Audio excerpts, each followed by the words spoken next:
Today I am going to make SnowBall chocolate chip cookies. These cookies are so cute and adorable. They are small and bite-sized. They have the melt in your mouth texture of shortbread with a hint of chocolate, and then they're dusted nicely with icing sugar on the outside, so they do look like little tiny snowballs. Now, what's fantastic about this recipe is there's only a handful of very simple ingredients that are needed. Plus, it is egg and nut free. So if you need to bake something for your children's school or a work party and allergies may be of concern, this is a really good recipe for you. You know then that everyone can partake of it unless they have a gluten allergy, but if they have that, they're probably not eating the cookie to begin with. So this recipe, keep it in your back pocket for those functions that you need to bring something very cute and festive, but also egg and nut free. Here are the ingredients and the tools that you will need to make these cute cookies. To start us off, align 2 cookie sheets with parchment paper and preheat your oven to 375. Mine still has a little ways to go. You will need a stand or hand mixer, 1 cup of softened salted butter, a half a cup of icing sugar, 1 teaspoon of vanilla, 2 1/4 cups of flour, 1 cup of mini chocolate chips, and extra icing sugar. I would say at least a cup, about a cup more of the icing sugar to roll the cookies in later. So first up, we are going to cream our butter for a couple of minutes till it's nice and fluffy.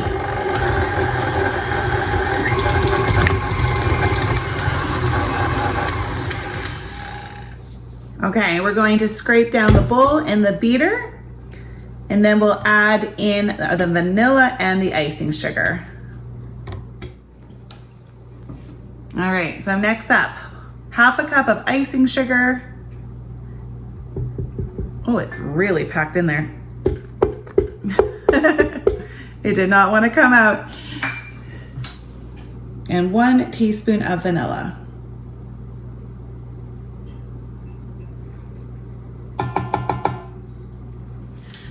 Now we are going to beat this up for approximately 2 minutes.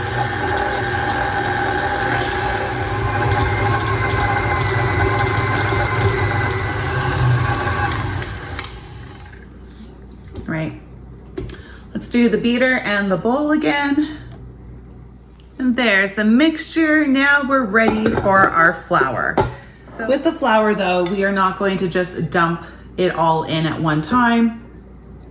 We're gonna add it slowly and make sure that we mix very thoroughly in between each set of flour. Nice and slow. You know, you've had enough flour in the face like I have. It's always caution. And I'll get up the speed. Once this amount is incorporated well, we'll add a little bit more.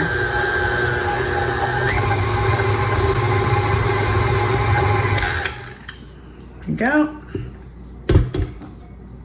Of course, each time we're going to have to remove the dough from the beaters. We'll do the bowl every once in a while, but every time more than likely we're gonna have to do the beaters. All right, let's add some more flour.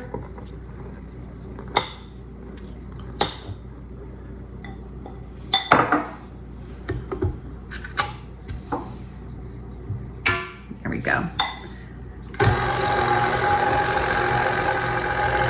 If you add too much all at once, it becomes really dry and crumbly and takes much longer to mix together.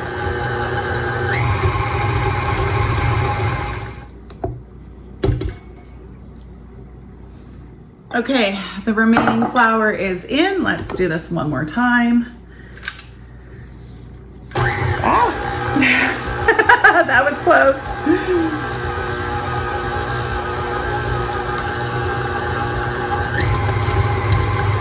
Now we need to scrape the bowl down because guaranteed there is some amount of butter on the bottom of the bowl that has not mixed well with the flour. So we need to scrape the bowl down.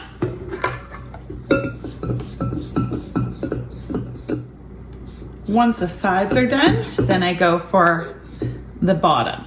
And it's kind of hard sometimes depending on how much dough is in the bowl to access the bottom, but this one's okay.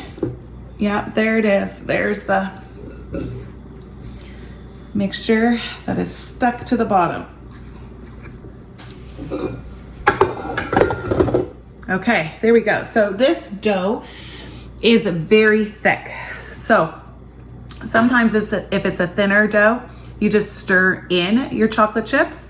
But because this mixture is so thick, we are actually going to beat them in with the mixer.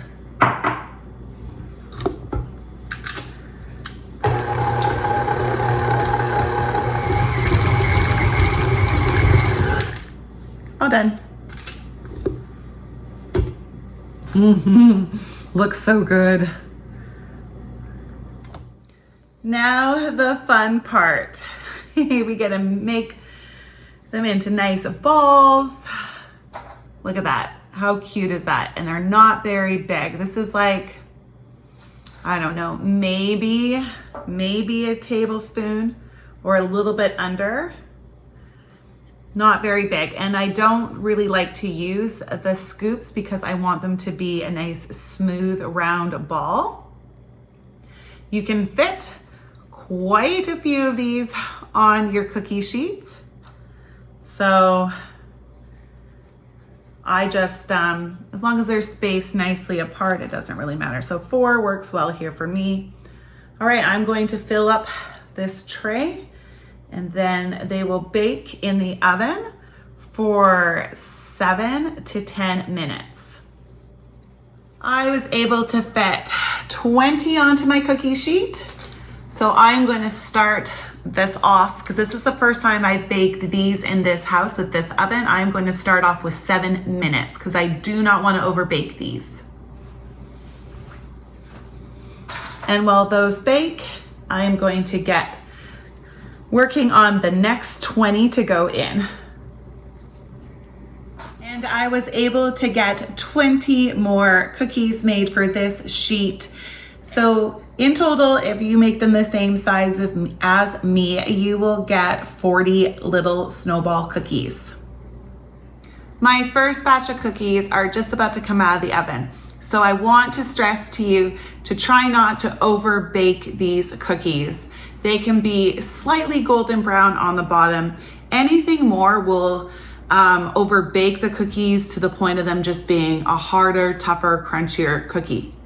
If you're wanting like the soft, melt in your mouth shortbread, we cannot over bake these. Now, once they come out of the oven, they are going to stay on the cookie sheet to cool. Then once they're cool to the touch, which won't take very long because they're quite small, we are going to take that extra icing sugar that we have and we are going to coat them. Now, for me, I don't coat them just once. And if you want to, and that's all you have time to do, who cares? Great, enjoy it, it's good. Most people just coat it once. I coat it twice. I find the first coat doesn't melt into it, but it covers it, but you can still see the chocolate chips a bit. I'm looking for more of a thicker coating of icing sugar. So that is why I choose to coat it twice. So if that's what you're looking for as well, then that's what you're going to do. Okay, these just came out of the oven.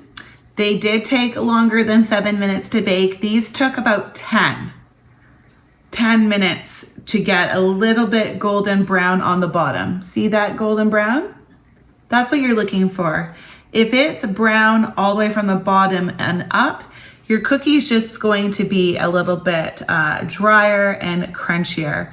But if you can time it well, just to get cooked just enough and be a little bit golden brown, that's the goal. Okay, so These need to cool off for a few minutes, and then we will get dunking them into some icing sugar. It's been about 5 minutes. They're quite warm, so we are going to roll them around. Now, if you want to do one coat, that's what it will look like. So it's still pretty good. I just like it to look nice and thickly coated. My second batch is out. It was in for only 9 minutes and is a little more brown than the first batch. So go figure. Just keep a close eye on these little beauties. All right, so I am going to toss these in the icing sugar, and then I will get going on the second dip for the first batch. And then I will show you the difference between the two so you can make up your mind how you would like to do it. If you want to coat just once or twice. Okay, here is the side by side. Here on this end, 1 dip. On this side, 2 dips. So I just prefer it because it's covered so much more, a little bit more even versus that side. But you be the judge, you do what you want.